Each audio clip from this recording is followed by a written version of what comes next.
사우디전에서 보인 손흥민의 다양한 모습으로 인해 영국 현지 언론에 멘트가 넘쳐나고 있는데요. 현지 전문가들은 손흥민이 경기 중 보여준 것과 드러난 수치들에 대해 다양한 의견을 내고 있습니다. 흥미로운 점은 이는 토트넘의 손흥민과 연결되는 장면이기도 하다는 것인데요. 또한 토트넘에서 새로운 소식이 지속적으로 들어오면서 더욱 손흥민 주가가 높아지고 있습니다. 영상 후반에는 토트넘 직관 이벤트를 다시 한번 소개시켜드리도록 하겠습니다. 토트넘 스타디움에서 경기를 볼 수 있는 좋은 기회이니 참조해 주셨으면 합니다. 우선 A매치 기간 짧은 2주 동안의 시간이지만 매우 놀랄만한 일이 일어나고 있습니다. 한국의 벤투 정 감독은 사우디를 3대1로 이긴 코스타리카를 4대1로 이겼습니다. 문제는 경기를 본 한국인들은 말 그대로 탄식을 자아내면서 적지 않게 놀랐다는 점입니다. 왜냐하면 UAE는 한국에 이식했던 벤투식 빌드업 축구와 수비를 그대로 펼쳐 보이고 있었기 때문이죠. 조직력과 수비는 탄탄했고 공격의 전개도 예전 한국의 월드컵 때의 모습과 다를 바 없었습니다. 오히려 한국이 했던 노하우를 더욱 업그레이드해 가공할 공격력도 선보인 것으로 파악되고 있습니다. 피파 랭킹 72위인 UAE는 지금까지 중동에서는 중간 정도의 실력을 보여준 그저 그런 팀이었는데 벤투의 색깔을 입혔고 선수들은 벤투의 훈련 방식에 크게 동기부여가 되고 있는 것으로 파악됩니다. 한국에서도 선수들이 벤투의 훈련 방식을 매우 따랐고 벤투 사단과 사이가 좋았었는데 이제는 주장 손흥민이 선수들을 모아놓고 각오를 다져야 하는 당황스러운 국면이죠. 한국 팬들은 잘 나가는 벤투와 UAE를 지켜보며 큰 박탈감을 느끼는 상황이 도래했습니다. 반면 일본은 독일 다음 경기인 튀르키예를 상대로 2군이 대부분 출전했음에도 4대2로 이겼습니다.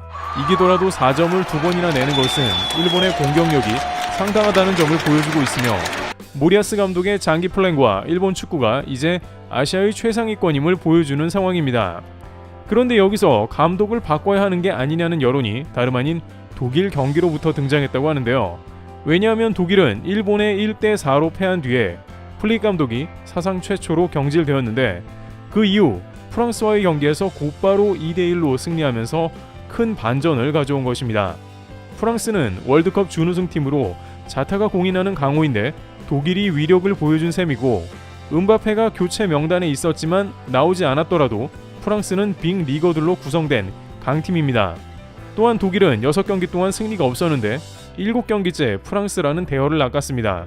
따라서 일각에서는 감독을 경질한 효과가 이렇게 팀에 지대하게 드러난다는 의견이 나오는데요. 하지만 불행 중 다행으로 오늘 사우디와의 경기에서 맹활약한 손흥민은 영국 현지의 멘트가 넘쳐나는데요. 전술이 없는 한국팀은 선수들이 각자가 모두 특이한 장면을 연출했다는 겁니다. 또 손흥민은 현재 EPL 득점왕 경쟁 주요 인물로 거론되는 중요한 이유가 발표되었습니다. 영국 아이뉴스에 따르면 손흥민은 해트트릭을 기록했고 PK 키커로 유력하다고 보도했습니다. 현재 토트넘에서 가장 득점력이 높은 선수이고 지난 리그컵에서는 1번 키커로 나섰습니다.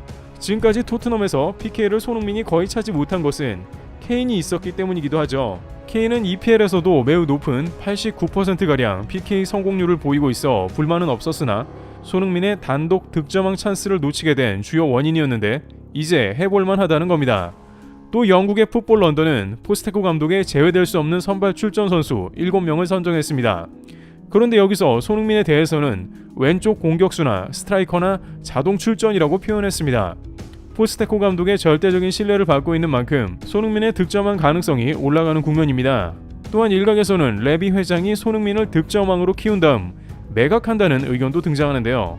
이러한 말이 나오는 것은 순전히 케인 때문인데 케인은 어차피 토트넘을 떠날 게 보이는 선수였고 지난 시즌 케인이 30골을 넣었는데 콘테 감독이 케인 중심으로 운영한 이유라는 겁니다. 케인이 골을 많이 넣어야 가장 비싸게 판매할 수 있고 그 가운데 손흥민이 희생됐다는 말이죠. 하지만 많은 토트넘 팬들은 손흥민이 득점왕이 되더라도 레전드로 남아주길 바라고 있습니다. 또한 이번 사우디전을 보면서 영국의 언론들은 이례적으로 한국팀에 초점을 맞춘 모습인데요. 사실상 클린스만의 전술은 찾아보기 어려웠고 일부 언론은 해조 축구가 부활했다고 했습니다.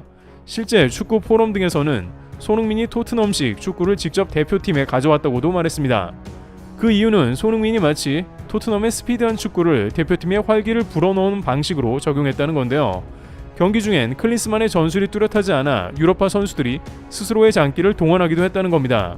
실제 47분쯤에 보면 김민재는 손흥민에게 패스하고 다시 이재성에게 연결하는 장면이 나옵니다. 이 장면은 김민재가 센터백임에도 최전방 공격수에게 패스에 어시스트를 기록하기도 하는 장면입니다. 나폴리와 미넨에서 볼 수 있었던 장면을 그대로 팀에서 활용하고 있는 모습이 나온 겁니다. 독일 마인츠의 이재성 역시 활발하게 뛰면서 손흥민과 주변에 쉴 새 없는 연계를 했습니다. 황희찬도 페널박스에서 돌파하면서 마치 울버햄튼의 특급 조커 모습을 보여주듯 활약했습니다. 하지만 역시 손흥민은 경기를 통틀어 가장 활발하고 부지런한 활약을 해보였음이 드러났습니다. 소파스코어에 따르면 손흥민은 평점 8.2를 받았고 오늘 승리에 크게 기여했습니다. 7차례의 기회 창출의 키패스, 2개의 빅찬스를 빚어냈고 81%의 패스 정확도를 선보였습니다. 또 경기 중에 구체적으로 드러나지는 않았어도 조규성이 골을 기록할 때 황인범 슈팅의 기회를 만드는 등 캡틴답게 팀에서 꾸준 역할도 하면서 활력을 불어넣었고 최고 평점을 받은 것입니다.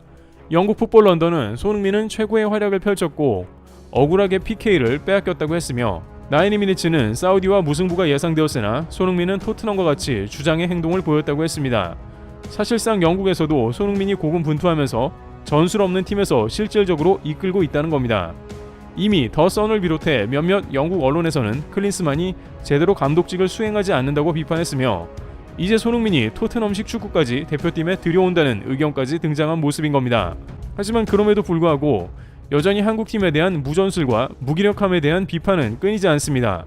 이번 경기도 사우디가 워낙 못해서 한국이 이긴 거라는 의견이 많았다는 점은 여전히 전술이 시원치 않으며 클린스만호에 대한 경질 여론이 높다는 것이고 심지어 클린스만은 A매치 이후에도 유럽에 머뭅니다. 그는 김민재 등을 점검한다는 어처구니 없는 이유로 2주 이상 더 독일에서 체류할 것으로 확인됩니다.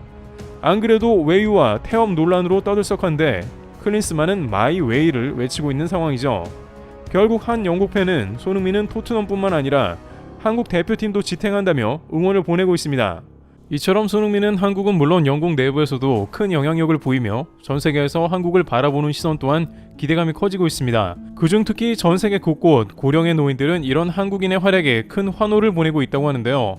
이들은 환호하는 이유에 대해 우리의 청춘은 한국에 있기 때문이라고 이야기하고 있습니다.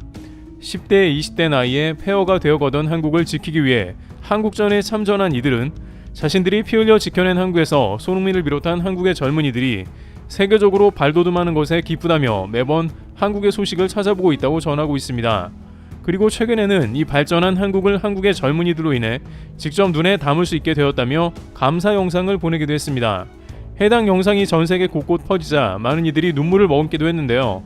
아우구스토 플로레스 필리핀 참전 용사, 그는 전쟁 중 총탄을 맞으며 수십 년을 외발로 살아야 했고 현재는 고령의 나이가 되어 한쪽 눈도 잘 보이지 않는 상태입니다. 그렇기에 혼자 한국을 가기에는 몸도 금전적으로 너무 어려운 상태였습니다. 시간이 흘러 동료들이 세상을 떠나며 이젠 이룰 수 없는 꿈이라고 생각만 하던 그에게 어느 날 기적적인 편지 한 통이 도착했죠. 한국을 위해 헌신해 주셔서 감사합니다. 지켜주신 덕에 발전할 수 있었습니다. 한국으로 모셔와 도움을 드리고 싶습니다. 편지의 내용에는 그를 한국으로 초대하는 내용과 함께 항공비, 숙박비, 의료 검진, 의족 등 모든 것을 지원하겠다고 적혀 있었습니다. 즉 플로레스 참전용사 한 분만을 위한 모든 준비를 해두겠다고 말이죠. 그리고 이 모든 것을 계획한 사람들이 누구인지 밝혀지자 모두가 놀라움을 금치 못했는데요. I am excited that after 68 years I will be going back to Korea, set foot in the land that I consider my second home. Again, thanks to my benefactors for giving me this chance of going back to Korea. I feel so excited and I hope I will really go to Korea. 학생, 회사원, 주부 등 그저 평범한 한국인들이 그 주인공이었습니다. 이들 모두가 에티오피아 참전 용사, 국내 참전 용사들에게 수술부터 생활비까지 지속적인 기여를 해온 한국의 한 기업의 뜻을 모은 것인데요. 수익금의 일부가 후원이 되는 상품을 구매하며 동참한 수천 명의 한국인들, 그리고 그 결과로 두 번째 국가로 필리핀 참전 용사의 오랜 염원을 실현시켜 줄 수 있었습니다.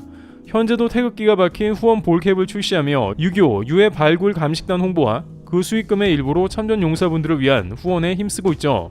그래서 오늘도 앞서 말씀드렸듯이 이 후원 동참과 함께 토트넘 직관 경기 티켓 증정을 받을 수 있는 이벤트를 소개하려고 합니다. 참전 용사분께 일부 수익금이 후원되는 이 태극기 볼캡을 구매하는 분들께 추첨을 통해 두 분을 선정하여 영국 현지 토트넘 직관 티켓을 선물로 드린다고 하며 이벤트 기간은 9월 말까지로 10월 13일 선정되신 분에게는 인프레시에서 개별 연락을 드린다고 합니다. 영국에 가실 수 없는 분은 현지 분이나 여행객들에게 양도도 가능하다고 하며 태극기 볼캡을 확인하실 수 있는 링크는 고정 댓글에 남겨두겠습니다. 태극기 볼캡 외에도 다양한 욕실 제품도 판매 중이니 많은 관심 부탁드리도록 하겠습니다. 트래블TV였습니다. 감사합니다.